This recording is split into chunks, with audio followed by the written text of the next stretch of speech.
And now let's try and tune in to no good music from an undisclosed location somewhere in New Jersey. That style, playing guitar. When that comes on, you're out on the dance floor. Sammy still rocks, man. Am I going to listen to this again? And that's definitely going to be a theme. You can't make this shit up. No.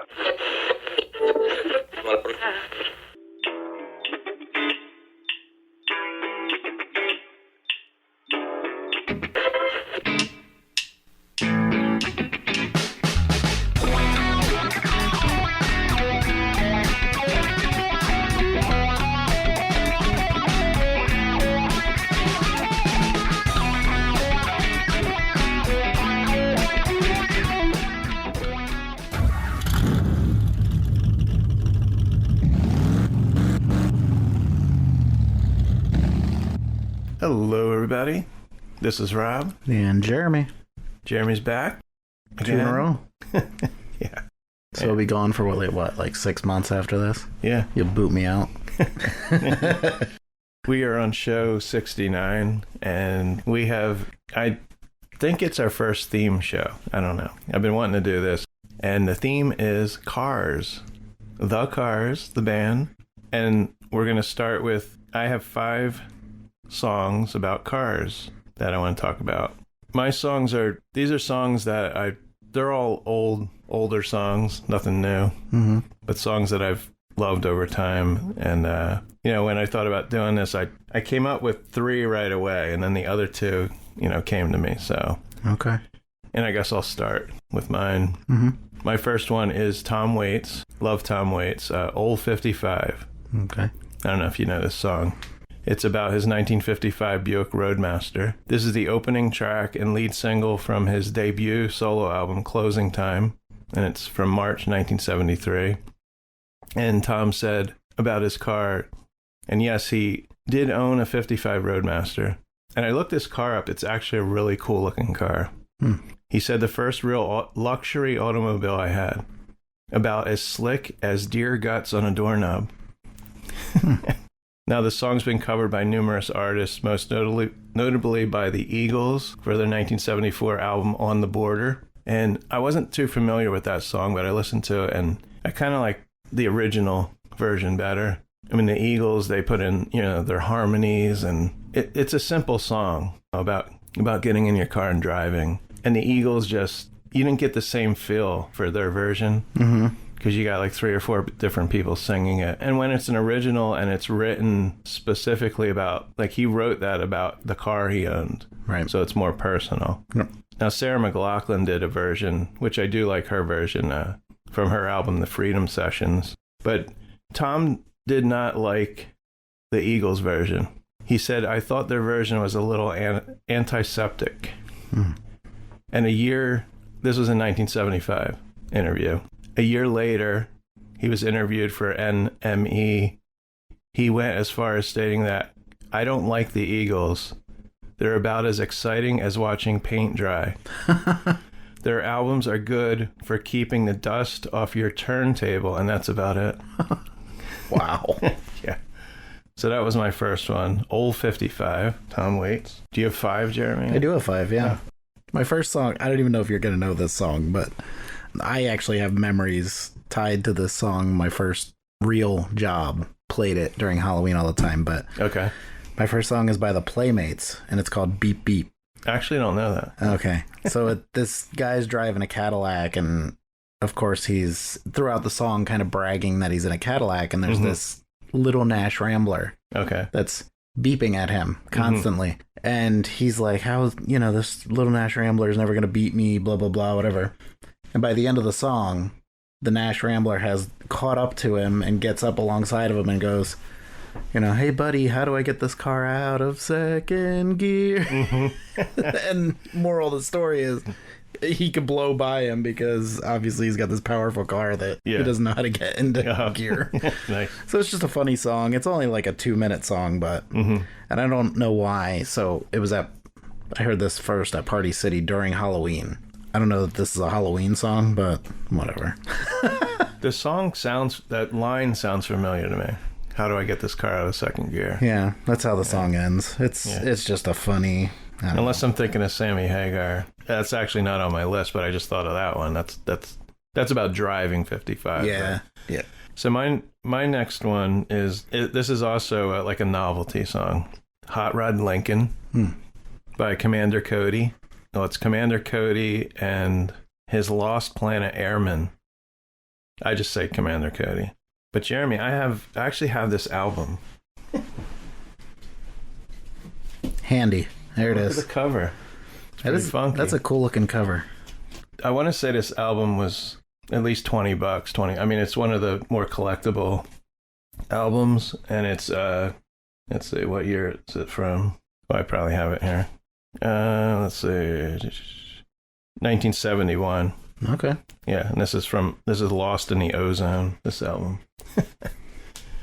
This was a song that my friend Stacy played. He still loved, like, Commander Cody. I never heard of Commander Cody before, and I have the feeling this song was on Dr. Demento or something. One of those.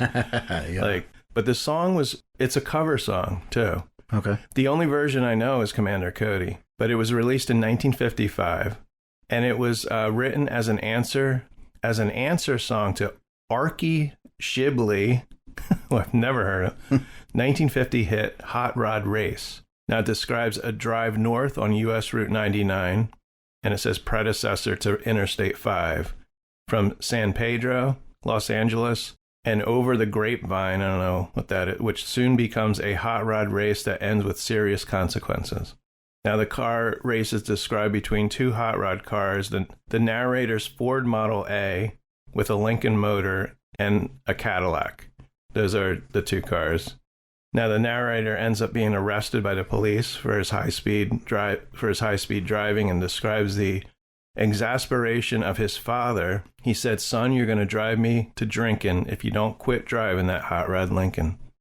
Now, this version came out, like I said, in 71, and it had slightly changed lyrics. And there was a 1960 version by Johnny Bond who had changed the lyrics too. So by this time, the lyrics were changed from the original, 1955 one. Mm-hmm. But Commander Cody's version became the most successful version of the song, and it actually reached number 9 on the Billboard Hot 100. Wow. It was ranked number 69 on the U.S. Billboard year-end Hot 100 singles of 1972. So it was in the top 100, 1972. That's what I love about, like, the 60s, 70s. They had these novelty songs, right, that you don't really hear anymore. Right. These fun, quirky, this was about a car race. Where are these songs now, Where are the simple songs? Gone. Not songs about twerking and I don't know what's going on. So that was my number 2. 2? Oh. Number 2. Oh. These aren't in really any order. I put them like 1, 2, 3, 4, 5. Got it. Okay. I was going to say my number 4. I actually have a duet. So I have Huey Lewis and Gwyneth Paltrow, Cruisin. Oh, really? Yeah. I don't know. Your first 2 are good because you stumped me. Not that I know everything. Wow. I'm sure you know the song. I'm sure you've heard it before. Mm-hmm. So if it started playing, you'd probably know it. But it's just a very simple, kind of easygoing. Mm-hmm. You could have the top down, while you're driving type of tune. That's a weird combination, Gwyneth Paltrow and Huey Lewis, you said? Yeah. Yeah, no, that's one of my favorite songs. I've actually performed that at karaoke with fellow female friends on occasion. So it's an easygoing, relaxing type of song. Okay. Is that on, that's probably on one of his albums? It's on his greatest hits album. Oh. I don't know exactly which album it came off of, but I'm going to have to give it a listen. Yeah. So my next song is, I simply love this song. It's Johnny Cash. Mm-hmm. One Piece at a Time. Okay. Now the car, I put down here what car, we're talking about what cars they describe, but this car is many cars put together into one car. Okay. This is a country novelty song written by Wayne Kemp, and it was recorded by Johnny Cash and the Tennessee 3 in 1976. And it was the last, it was the last song performed by Johnny Cash to reach number 1 on the Billboard Hot Country Singles Chart. Now, the narrator, he leaves his home in Kentucky in 1949 to pursue work at General Motors in Detroit, Michigan. installing wheels on Cadillacs. And he watches each one roll by, day by day after day on the assembly line. He keeps thinking that he'll never be able to afford a car like that on his own. Right. The narrator and his co-worker decide to steal the parts by way of using their assembly line jobs to obtain the parts. And I've never heard of this before, via salami slicing. Okay. It's a practice of using a series of many small actions to produce a much larger action or result that would be difficult or unlawful to perform all at once. Okay. So he takes the small parts home hidden in his unusually large lunchbox. That's hard to say. And larger parts are smuggled out in his coworkers, and I didn't understand, motorhome. I don't know why the guy's bringing a motorhome. I guess he's just driving a motorhome around. Need a place to sleep. It takes over a period of 25 years to accumulate, all these parts. So they assemble the pieces, and they get the car in working condition, and the singer's wife is skeptical of the outcome, but she wants a ride in it anyway. And the townspeople begin laughing at the narrator's unique car as he takes it to have it registered. This is all in the song. Mm-hmm.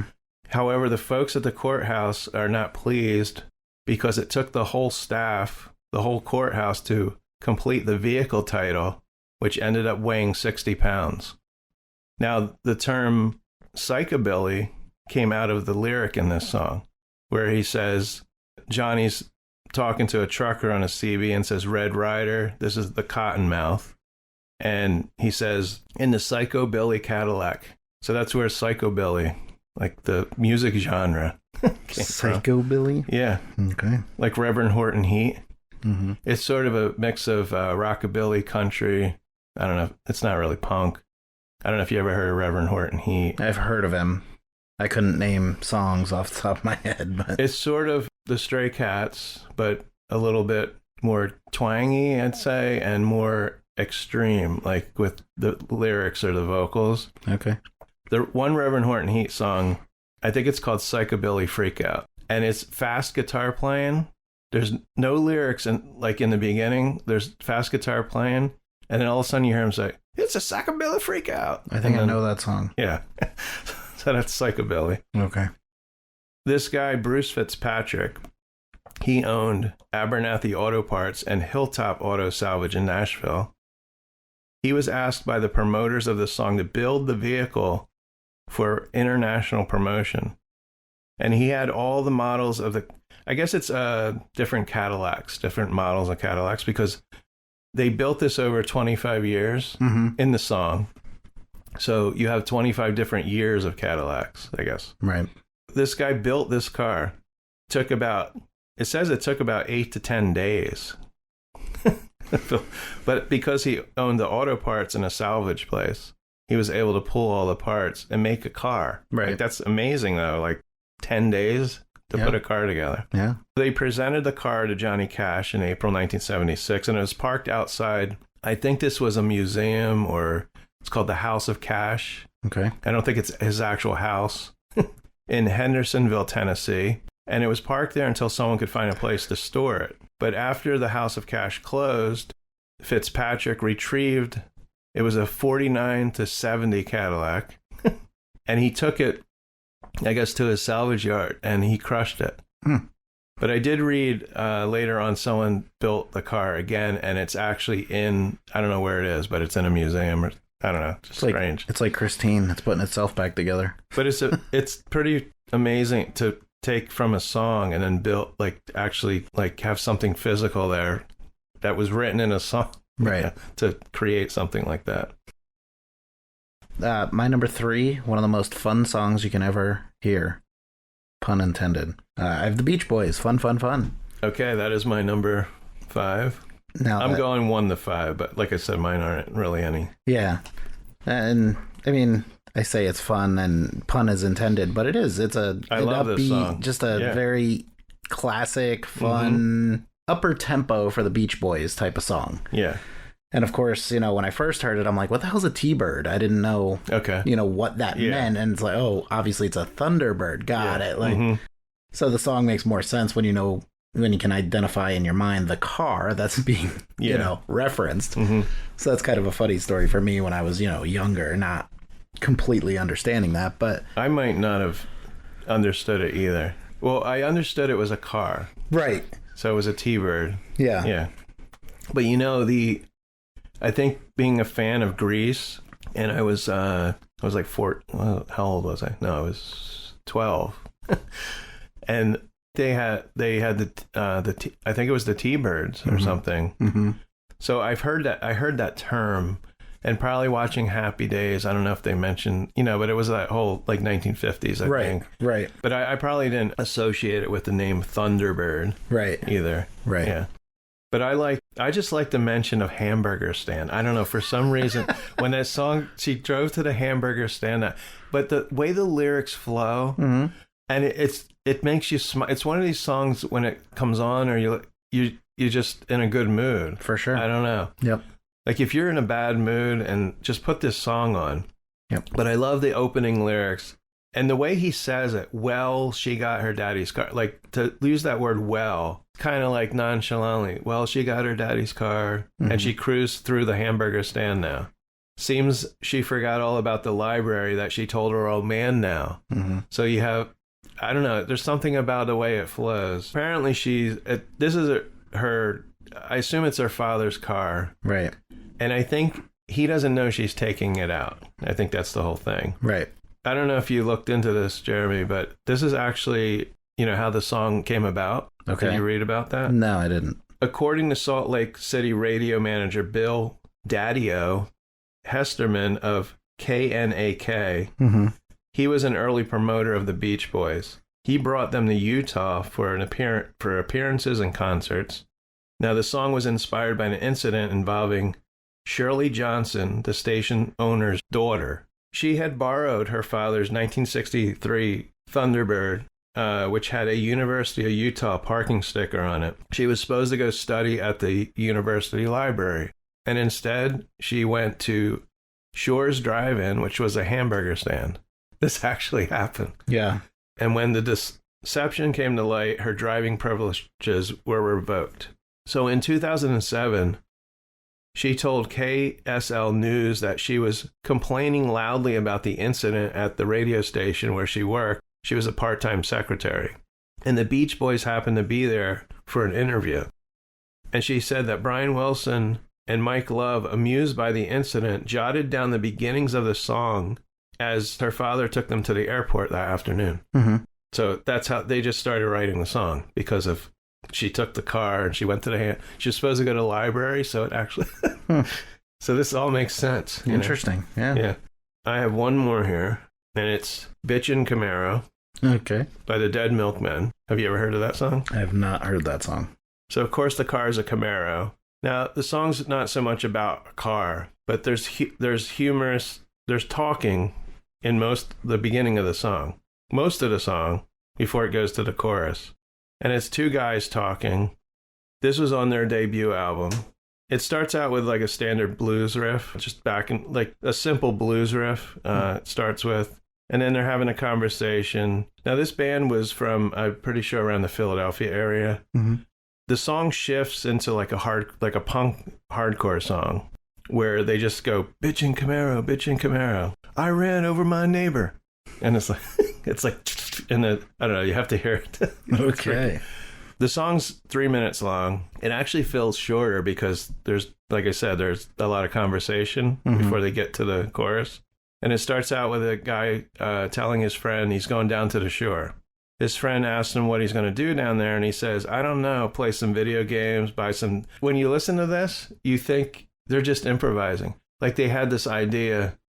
This is going to lead up to, how are you getting down to the shore? Mm-hmm. Well, I've got a Camaro. And then they go into, because it's not smooth like the conversation. It's kind of, so he's like, I don't know, play some video games, buy some Def Leppard t-shirts. And his friend suggests he gets a Motley Crue shirt. And he says, because all proceeds go to get their lead singer out of jail. So they're just kind of riffing on. And they mention a bar called the Sandbar. Now, I'm sure there was a lot of bars called Sandbar down the shore. And they mention a Doors cover band. And this is an actual band. I remember this band when I went down to Wildwood. Okay. They were called Crystal Ship, right? After one of the Doors songs. Well, they mention the band and they call them Crystal Shit. And then one of the guys starts singing Love Me Two Times out of the blue. And he's like, love me two times. And he's like, love me two times, but I've got AIDS. It's like, this is an 80s kind of college song, you know. Okay. And then he talks about, I hope the band doesn't sue us. Crystal Ship, right? Mm-hmm. He's goading on his friend to ask him about this car. So they probably did this in one take. And the guy forgot what he was going to ask, even though the song's called Bitchin' Camaro. He's like, you need to ask me what kind of car I have. That's what he actually says. He's like, oh, what kind of car do you have? Or something like that. But it's a pretty funny song. But I remember this after, it was this after high school when we'd have parties. Mm-hmm. We always quoted this song. We always listened to this song. It was one of those. And what's funny is I found a thread from Reddit from just 9 months ago where someone starts out with one of the guys talking, like one of the, I wouldn't say lyrics from the song, but dialogue. And then the other one responds. And then they keep going, like from the song from 9 months ago. Right. So it's a legendary song. All right. So those were mine. All right. Well, I have two left because we matched on the one, but surprised you didn't have this on your list. Of course, for number 2, I have the Beatles, Baby You Can Drive My Car. Okay. Mm-hmm. Just a very simple song. And then at number 1, I actually have Prince, Little Red Corvette. Okay. Which is one of my all-time favorite songs because something I love about that is you're taking a very popular vehicle that everybody can visualize and you're creating music that's sexually involved by using the car. Like, it's just an interesting way to reference it. And I've always found a fascination with how he was able to do that and make it, interesting. Yeah, I like that song. Yeah, so those are my 5. My other one, I just remember my other one, I guess I couldn't fit it on my 5, but it's Red Barchetta, which is Rush, about a guy who's, I think it's his uncle who has a car that I don't know if he's saving it for him, and it's a race car. And the song's a little weird because you can't figure out. I don't know if the uncle is still alive or if he goes over to his farm, and in the end of the song he gets on the road and there's some motor law he talks about. Now I read about this is based on a science fiction story where they outlaw sports cars, like little sports cars. They have these vehicles that can take a hit from a car going 50 miles an hour. But what happens is, and it's for safety reasons, that they take the other cars off the road. But of course, the way people are, they start using these cars to chase after, if they see someone in a sports car, and run them off the road and stuff. So it becomes like a game contest type thing. But I always like that Rush song and the imagery of him dusting off this car, and it doesn't sound like it's rusted or anything. Like it's his uncle kept it in really good condition, and it sounds like he was saving it for his nephew. Yeah. All right. So that's my bonus. Okay. If I had a bonus, it probably would have been Pink Cadillac. Okay. Yeah, there's a lot of car songs. There's the Bruce Springsteen one, Cadillac Ranch. Yep. Okay, so next up, we're going to talk about the Cars.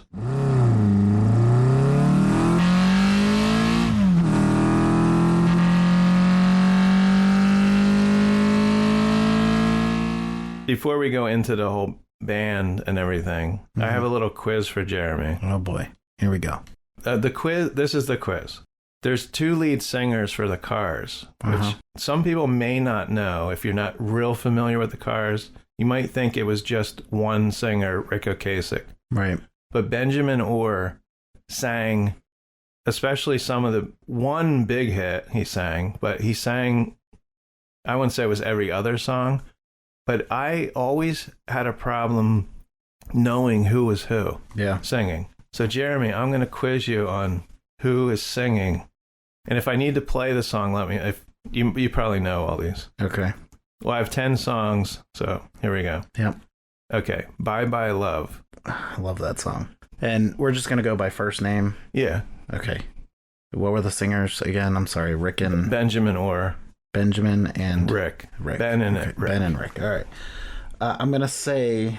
And our listeners can play along if you know. Bye, love. I'm going to say Rick. It was Ben. Damn it. Good Times Roll. Rick. Correct. Okay. Magic. Rick. All right. All right. Candio. Ben. Right. Drive. Rick. No, it was Ben. Damn. Okay. That's the one song when it came out and a lot of people not a lot of people, but some people knew that Ben was singing it, especially if you had the album, I guess. But when the video came out, it's obviously Ben in the video singing My Best Friend's Girl. Rick. It's All I Can Do. Ben. Right? Wow, you're getting musty. Shake It Up. See, that sounds to me like Rick, so I'll say Rick. You Might Think. That also sounds like Rick. Rick. Right? Okay. Moving in Stereo. Ben. Right. Ben had the more deeper. Yes. But they did have similar voices. But Drive, that caught me off guard because that doesn't come across deep to me. I think most people think it's Rick because I don't know. Moving in Stereo is actually one of my favorite songs. For the longest time, I had no idea that was the Cars because I don't want to say all their music sounds the same because it doesn't, but they have kind of a distinct like guitar riff in most of their music, kind of like Boston. Like when you hear those songs come on, you know who the band is. Moving in Stereo is like a deep, darker song. I like the sound in the back, like the synthesis, that weird kind of science fiction. Yeah, that like creepy wind type sound. Oh, yeah.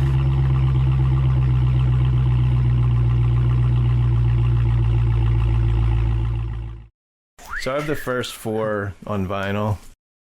I have to get I think there's three more. Okay.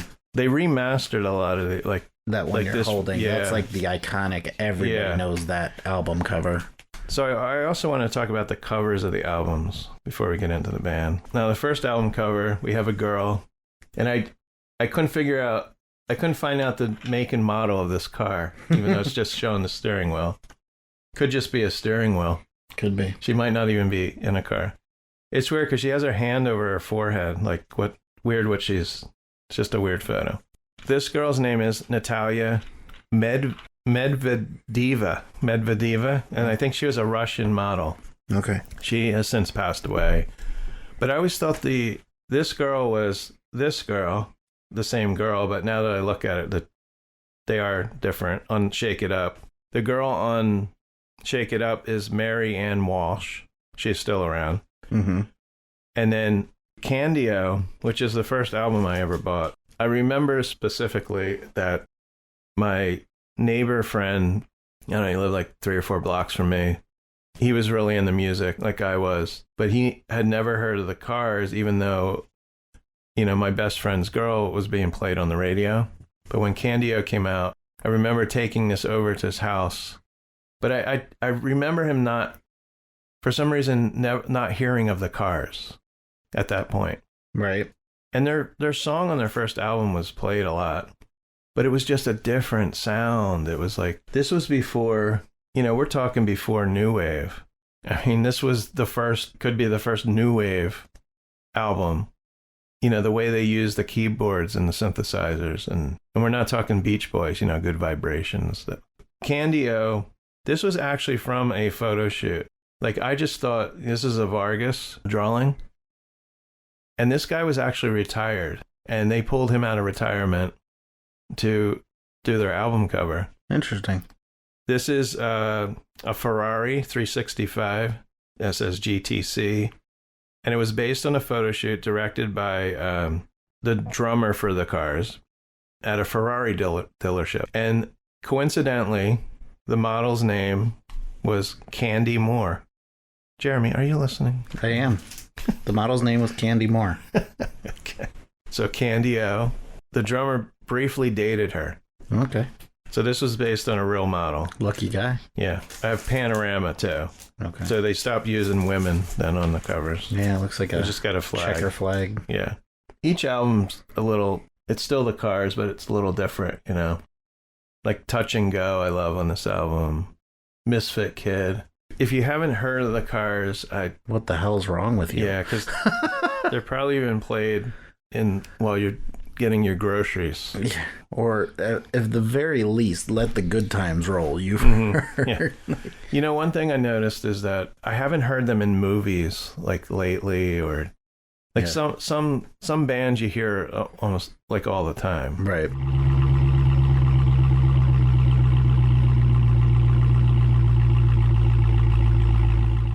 So now we're going to talk about the band.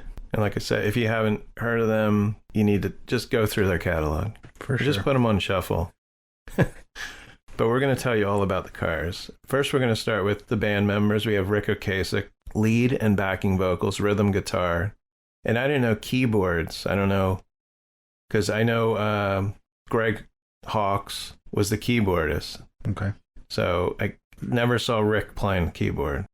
We have Benjamin Orr, lead and backing vocals, bass guitar. It says keyboards. Elliot Easton, lead guitar, backing vocals.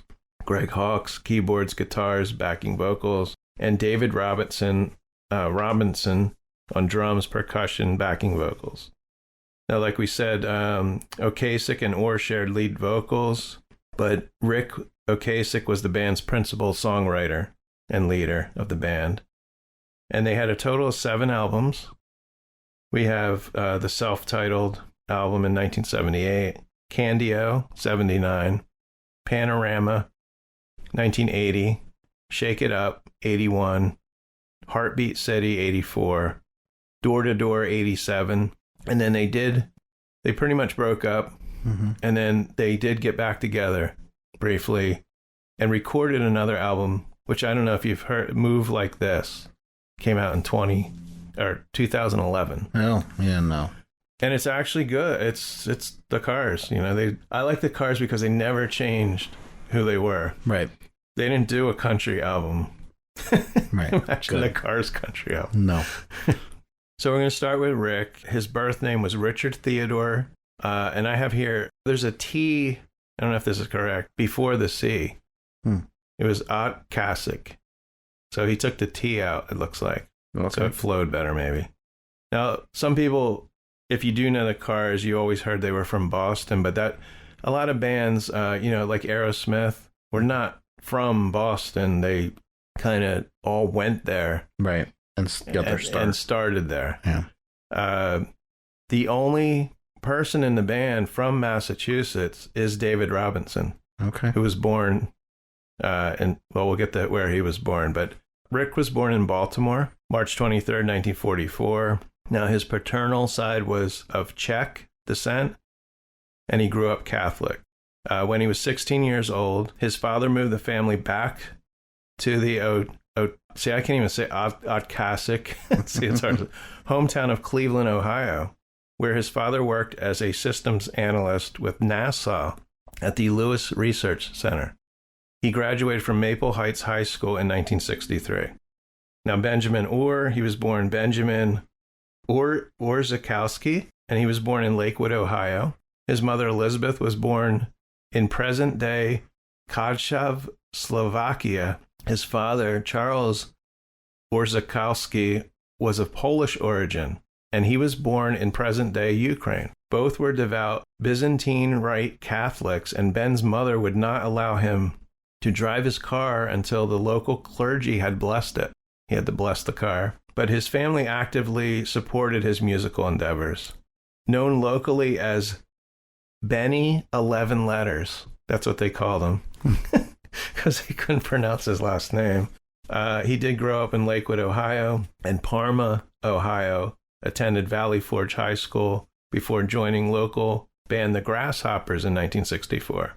So before he joined the Cars, he was in several bands. Of course, the Grasshoppers from 64 to 65. And they were an instrumental-based foursome. No vocals, just instrumental. Ben was just 17 years old, and he became the lead singer, rhythm guitarist, and sometimes doubled. Well, actually, it says instrumental-based, so maybe there were vocals, because they're saying he became the rhythm guitarist, sometimes doubled as a drummer with the band. Nice. And in 1965, the Grasshoppers released 2 singles on the Sunburst label called Mod Socks and Pink Champagne and Red Roses. The Grasshoppers dissolved in 1966 when 2 of the band members were drafted into the U.S. Army. The band recorded 3 unreleased tracks, and then he later joined another band, The Colors. That's Colours. But eventually, Ben was drafted as well, although he received a deferment after approximately a year and a half in the Army. Benjamin Orr was in the Army. I didn't know that. I did not know that either. Elliot Easton, he was born Elliot Steinberg in Brooklyn, New York. He attended Massapequa High School in Massapequa, New York, and he studied music at the Berklee College of Music. Okay. Then we have Greg Hawkes, born Gregory A. Hawkes. So he did not, and I looked and looked to see why Elliot Steinberg chose Elliot Easton. There's nothing. It would be great someday soon, to interview him if I I could. Right. And we can get to the bottom, because I think of Easton, Pennsylvania, but right. I'm sure but maybe where did he get Easton from? Greg Hawkes, he kept his real name. He was Gregory A. Hawkes. That's what he was born as. And he is from Fulton, Maryland. He attended Atholton High School, where he played in a band called Teeth. He also attended Berklee College of Music for 2 years. I don't know if he knew Elliot, or it's around the same time, but he majored in composition and flute. He was like the kind of the nerdy one, so Right. he looked like he would play the flute. He left to play in various bands, including Martin Mull and his Fabulous Furniture. And Martin Mull, we know. Martin Mull. Colonel Mustard, right? Yes. And he played flute, saxophone, and clarinet. I assume it's the same Martin Mull. It sounds like he'd name his band and his Fabulous Furniture. Yeah. I don't know. Yeah. And then we have, lastly, David Robinson, who also didn't change his name. He was born in Malden, Massachusetts, and he attended Woburn Memorial High School. So from 1970 to 73, he was a member of the Modern Lovers. He came up with the Cars name and is credited with designing the album covers. And we mentioned earlier, he's the only native of Massachusetts. So this is leading up to the Cars. Rick met future Cars bassist Benjamin Orr in Cleveland in 1965 after Ocasek saw Orr performing with his band the Grasshoppers in a local music variety program called The Big Five Show. He reconnected with Orr a few years later in Columbus, Ohio, and the two began performing together and booking bands together. So they were also, it sounds like they were managing bands too, right, besides being in a band together. They formed a band called ID Nirvana in 1968, and they performed in and around Ohio State University.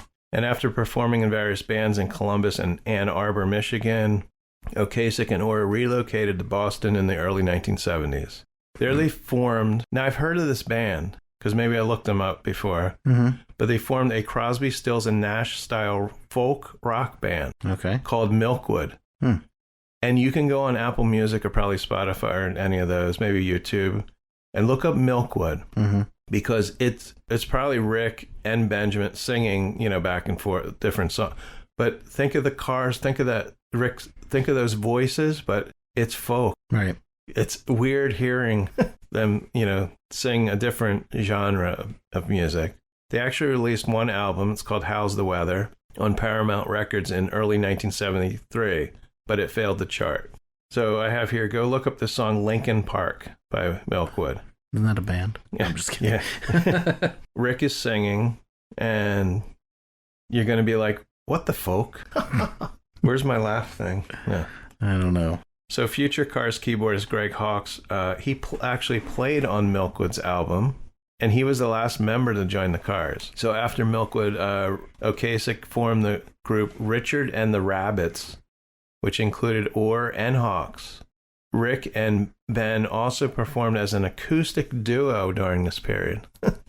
So here you have, them starting out like totally just changing gears.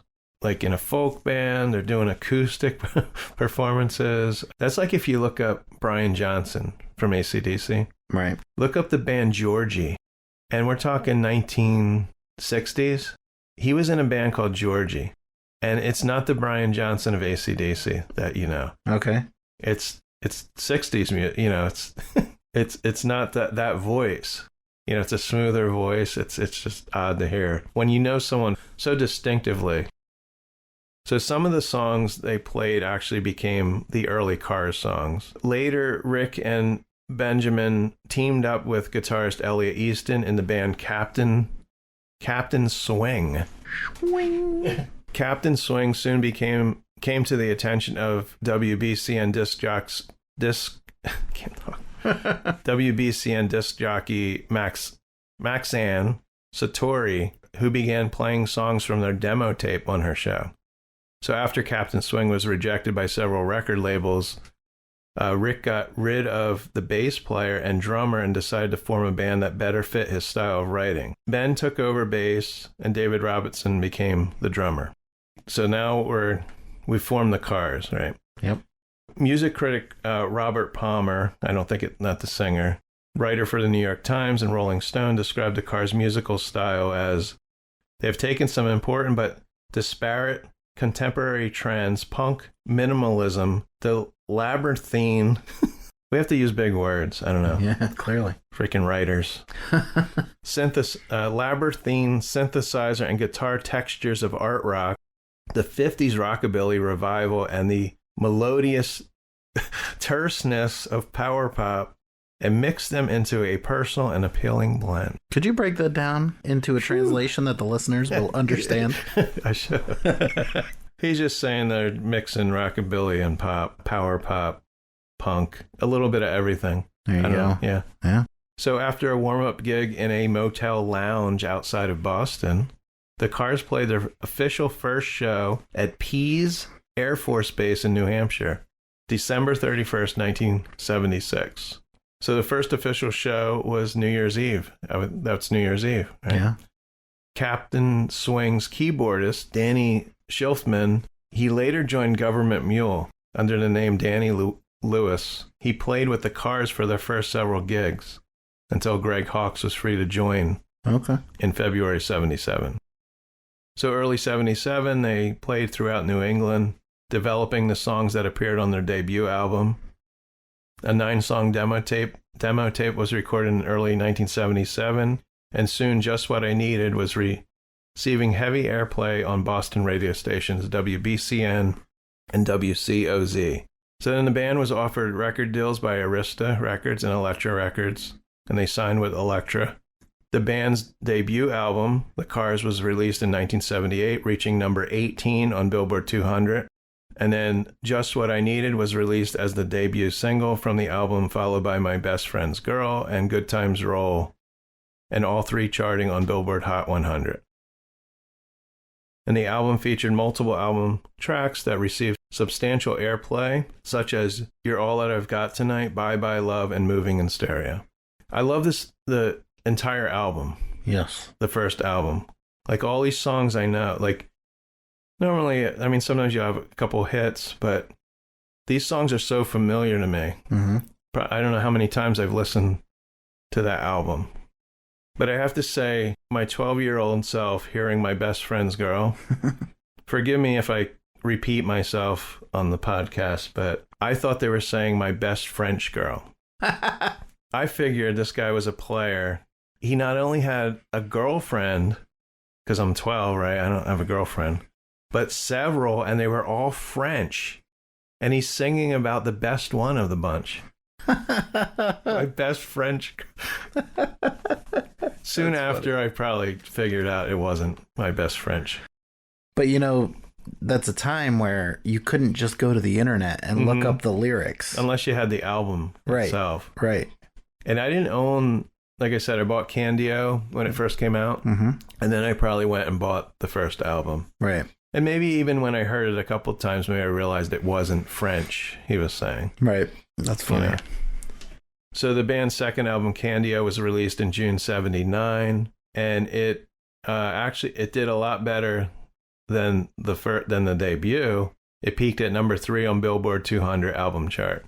Like we said, it featured the cover by famed Playboy artist Alberto Vargas, and the album featured the band's first top 20 single, "Let's Go," "It's All I Can Do," and "Double Life." Well, actually, "It's All I Can Do" and "Double Life" had less success than "Let's Go." But this album blew me away. I mean, now I'm 13, and like I said, I went over to my friend's house, and the one song, I might have played it for you or Matt, and I think you know what it is? It's when I first put it on and I first heard it, that it blew me away. And now when I listen, maybe when I play it for someone else, it's like, eh. But the song Shooby Doo, which is not my favorite, right? Right. But when it went into Candio and it had that, it just swelled. It just like built up. Ben singing Candio, right? Well, I don't know who's singing Shooby Doo. It could be Rick. But the voice that's echoing, and it's echoing, and then it just goes, that guitar, like right into Candio. I was like, what the hell I never heard that before, you know? Because it was a build up. Okay, it's building up, and then, you know, right into Candio. Right. Because it kind of like brought it down. It's almost like when you're at, I've never been to a rave, but the feeling, I've seen people, I've seen video, and where it just drops, and that, you know, it's just that feeling when I first heard that. So, and then the third album was Panorama. Now, do you remember when you first heard the Cars? On the radio. Okay. Again, I grew up on loving the music that my parents enjoyed. So if they had it in the car radio, that's how I heard it. So I definitely heard the Cars at a very young age. Did your parents your mom have a record collection? Yes. Okay. Does she still collect vinyl, or she's probably sold? Yeah, no. Because I sold all my vinyl, and now I'm buying stuff back. Reacquired. Yeah. Yeah, no, they got rid of that. Slowing down now. She doesn't even buy CDs anymore. Okay. Everything's digital for them. I mean, probably Let the Good Times Roll is the first song that I would remember. Okay. By the Cars. Panorama is a little bit more experimental than the previous albums. It's hard to describe, though. It's different, but not that far different. Touch and Go, I love that song. The album peaked at number 5 in the US. You know, I think it I don't remember any like hits from this album. I mean, Rolling Stone described it as an out and out drag. Which is funny because, you know, drag racing, the Cars, drag. Right. Yeah. In 1981, the Cars purchased Intermedia Studios in Boston. They renamed it Synchro Sound. And the only Cars album recorded there was the band's 4th album, Shake It Up. Now, Shake It Up, they brought things back to, you know, more fun, pop-oriented, I think. And it was more commercial, of course, than Panorama. So Shake It Up was a fun album. I really like that album too. It had the song Since You're Gone. Of course, Shake It Up. Yeah, I'm looking up Panorama right now. By title, I don't recognize any of the songs. Okay. Which is odd. Well, you know Shake It Up. But that's not on Panorama. Oh, Panorama, yeah. Yeah, no, sorry. I know you had moved on to Shake It Up, but I was just... besides Touch and Go. I know Touch and Go, but besides that, I don't... I mean, maybe Give Me Some Slack if I heard it. Maybe I know it, but... Misfit Kid, I really like. But yeah, by title, I don't... Nothing stands out to me. It's still a good album. And I would say I know a good, 30, 35 Cars songs just looking at the title and being able to hum the melody, so... So you would think by this time the Cars would have a top 10 song. Yeah. No. The Shake It Up was the band's first album to spawn a top 10 single with Since You're Gone. Following their 1982 tour, the Cars took a 2-year break and the members worked on solo projects, with Rick and Greg both releasing debut albums. Beatitude was Rick's, and Niagara Falls. I didn't even know Greg Hawkes had a solo album. Yeah. I just learned something new myself. Because I have to look that up, because was he singing on it? Is there, he had another band? I don't know what's going on there. Right. So the Cars reunited, and then they released their most successful album, Heartbeat City, which I don't own. In 1984, the first single, You Might Think, helped the Cars win Video of the Year at the first MTV Video Music Awards. Wow, that's pretty crazy. And I remember that video. All I remember is a giant fly, and Rick's, I don't know. It looked like it was sort of animated, or I don't know if there was computer animation back then. Now, other hits were Magic, Hello Again, Why Can't I Have You, and then Drive, with Benjamin Orr on vocals. The song gained notoriety when it was used in a video, believe it or not, about the Ethiopian famine shown at the 1985 Live Aid concert at Wembley Stadium in London. Although the Cars performed at the Live Aid concert in Philly.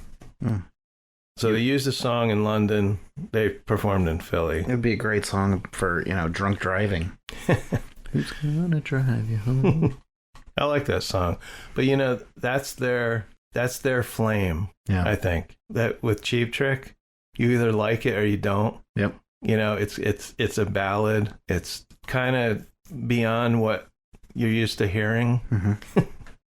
Because Cheap Trick to me is just rock and roll and guitar, and then you have the flame, which they didn't write. So it was, I forget who wrote that song. And I actually don't think Cheap Trick likes that performing, but that was their biggest hit. That's the thing. Actor-director Timothy Hutton actually directed the song's music video. The band's 1985 Greatest Hits compilation included another hit single, Tonight She Comes, peaked at number 7 on Billboard Hot 100. In 1987, the Cars released what would be their last studio album with original members. The band would break up in 1988. So in the late 1990s, there were rumors circulating of a Cars reunion. We're talking 2 years later, Late 90s, that's 10 years later. Oh, late 90s. I thought 1990. I thought you were quizzing me to see if I was listening. Yeah. If we go back, believe it or not, I keep saying, believe it or not. I'm walking on air. April 1990, Jeremy. What were you, 4? 3. 3, okay. Almost 4. Closing in on 4. I went to the Earth Day concert. Okay. In Central Park. Okay. With Tim. And I saw Rick Ocasek. I've never saw the Cars, and he was doing it's actually Rick Ocasek and G.E. Smith from Saturday Night Live Band, formerly a Saturday Night Live band. I found video, of course, on YouTube, finally. Okay. Of the performance. I don't remember a lot, but I remember the B-52s played, Hall & Oates, I forget who else. So I actually that's the only time I saw someone doing Cars songs that actually was in the Cars. Wow. Did you see a rock lobster? Yeah. Tim kind of remembers more than I do. Okay. But I do remember, I think it might have been it was obviously a Saturday or Sunday. I wasn't working. And this is before, we're talking 1990. I don't even know how Tim heard, maybe on the radio. Right. Because this is before the internet. MySpace or any of that. Yep.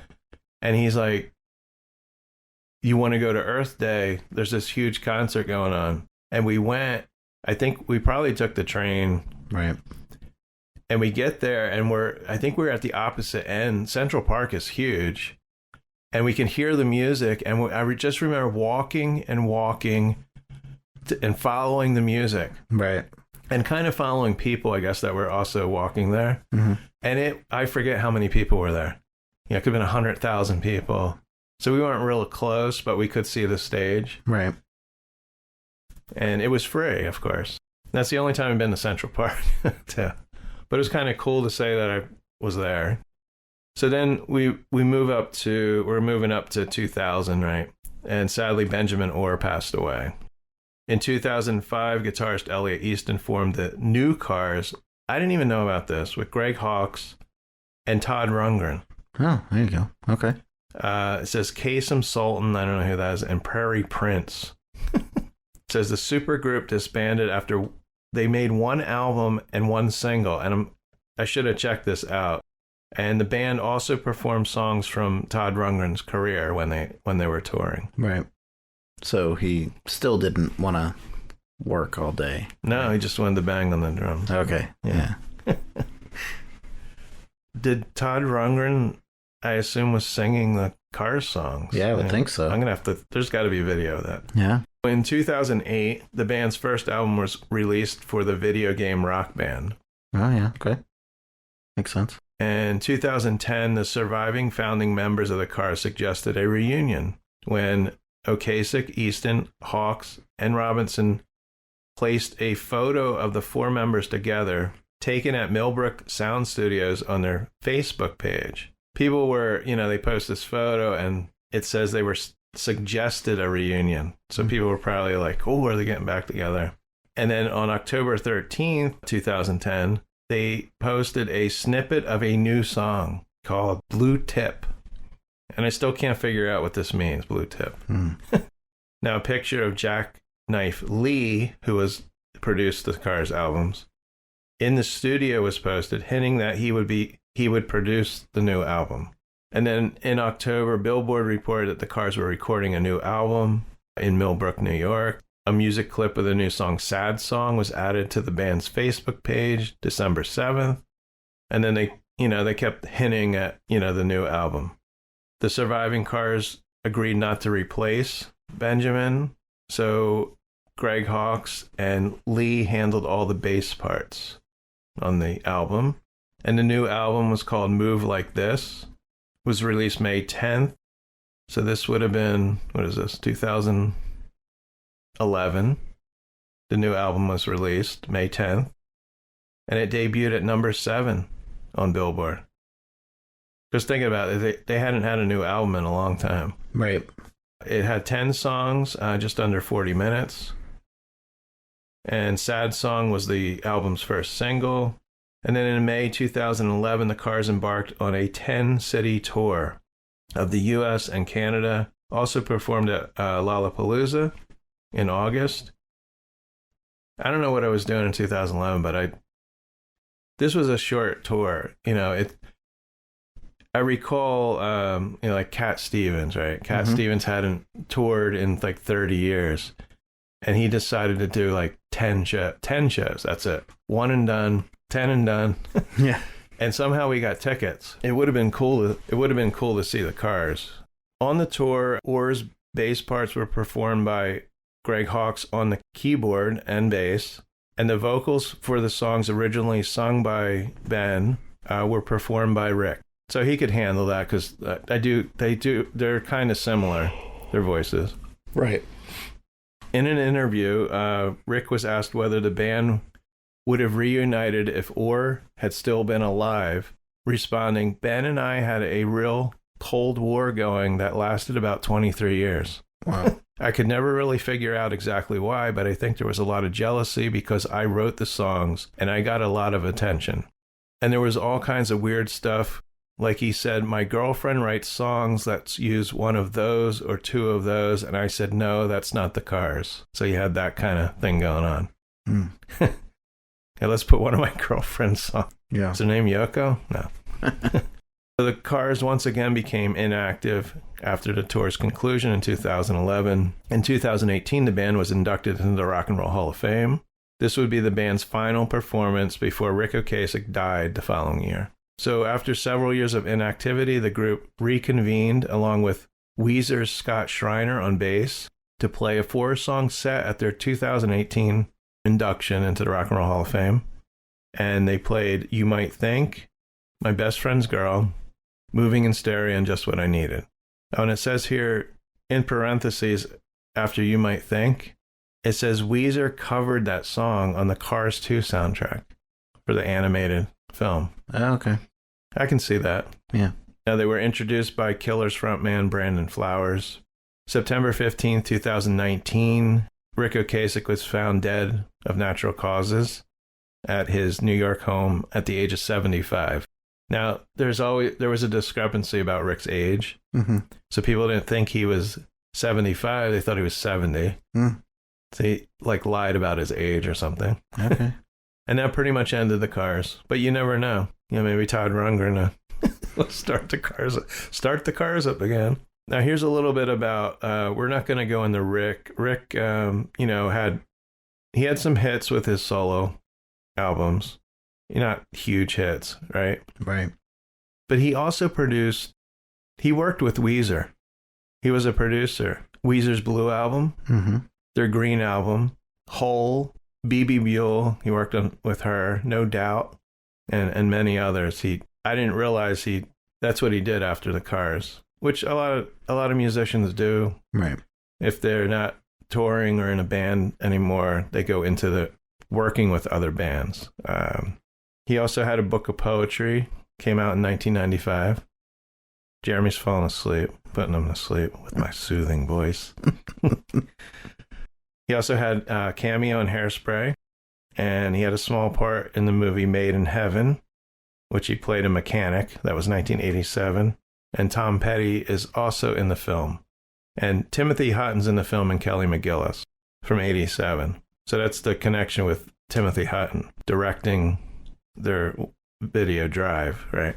In a 2005 interview, Rick Ocasek stated to Rockline that he hated touring and was unlikely to do so again. Mm. He stated he would not be reuniting with the Cars again, but he did give the okay to his former bandmates to do so with Todd Rundgren. So that was at the time of the new Cars. So he actually gave his blessing for the new Cars. Rick had 6 sons, 2 from each of his 3 marriages. Okay. Yeah. Rick was busy, Consistent. besides the Cars. Then we got, let's see, Benjamin Orr. He had only one solo album in 1986 called The Lace. And from 98 until 2000, he performed with his own band Orr and 2 side projects, Voices of Classic Rock with Mickey Thomas. I think he's from Starship. John Cafferty. And a cover band, Big People, with Pat Travers, Jeff Carlisi from 38 Special, Derek St. Holmes, not from Spinal Tap, but Ted Nugent, and Liberty DeVito, Billy Joel's drummer. 2000, Orr was diagnosed with pancreatic cancer, unfortunately. However, he continued to perform with Big People, his band, throughout the summer at music festivals and state fairs. And he did reunite with the Cars one last time in Atlanta for an interview that was included in the Rhino Records concert video, The Cars Live. And he died at the age of 53. But that was 24 years ago. He would have been 77. He made his final public appearance less than 6 weeks earlier in Alaska. That was his last show. Now, Elliot Easton in 2013, he became a founding member of the Empty Hearts, which I have listened to. It included Blondie drummer Clem Burke, the Romantics guitarist and vocalist Wally Palmer, and Faces pianist Ian McLaughlin. The drummer retired from the music industry, and he ran a restaurant. He was an extra in several films, including House Sitter and The Crucible. And then he did reunite in 2010 to record the album Move Like This. But get this, he had to relearn how to play the drums. Aside from, it says, jamming on congas once in a while, he stopped playing the drums in 87. So he hadn't touched a drum set since 87. And they're like, we're going to record an album. Yeah. So he had to relearn. And I think if you are good at something, and even if you haven't done it in a while, Right. it starts to come back. It's like riding a bike. Yeah. Yep. And if you want to go say hi to the drummer, I'm not giving out his address, but as of August 2018, Mm-hmm. he runs an art gallery in Rockport, Massachusetts, Okay. where he sells jewelry that he makes himself. In 2020, he appeared in an episode of Chasing Classic Cars, where his 1969 De Tommaso Mangusta was restored. So there you go. There's your history of the Cars, a great band. Candio, like I've mentioned before, is my top 10 albums. And a lot of my top 10 albums of all time there's probably nothing really new. Right. It's just stuff when I was younger that just listening for the first time. Probably like Pink Floyd, The Wall, REO Speedwagon, High Infidelity. I don't know why. I can listen to that album anytime. I mean, some of the songs I'm kind of sick of. That's the problem. Meatloaf, Bat Out of Hell always stands out to me as one. Just classic, just like from the first track to the last track. Mm-hmm. Like where there's not really a bad song in there. Yep. Hopefully you enjoyed listening, us talking cars and the Cars. And we'll come up with some other themes, later in the future. Maybe food or could be anything. Songs about bugs. Right. I'm just off the top of my head. I don't think there's many songs about bugs.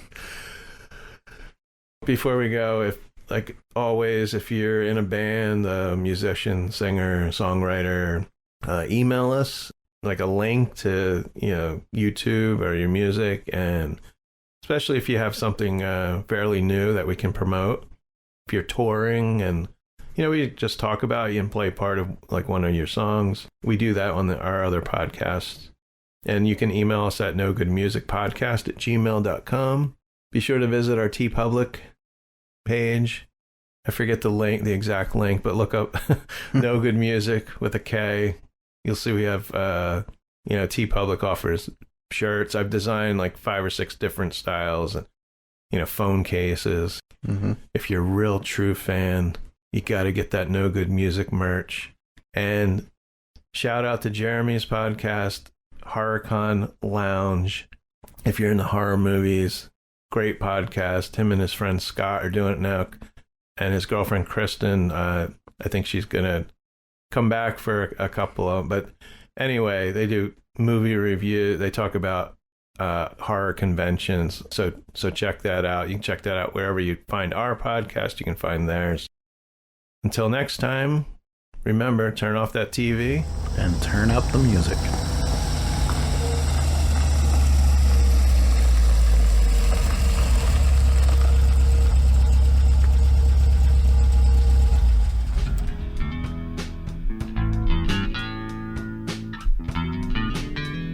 You've been listening to No Good Music, intro and exit music by the band 99%. Today's show is produced and edited by Rob J. Lilly and recorded at the Did You Say 7 Studios in Washington, New Jersey. You can find No Good Music on Apple Podcasts, Podbean, Spotify, Pandora, and almost anywhere you listen to podcasts.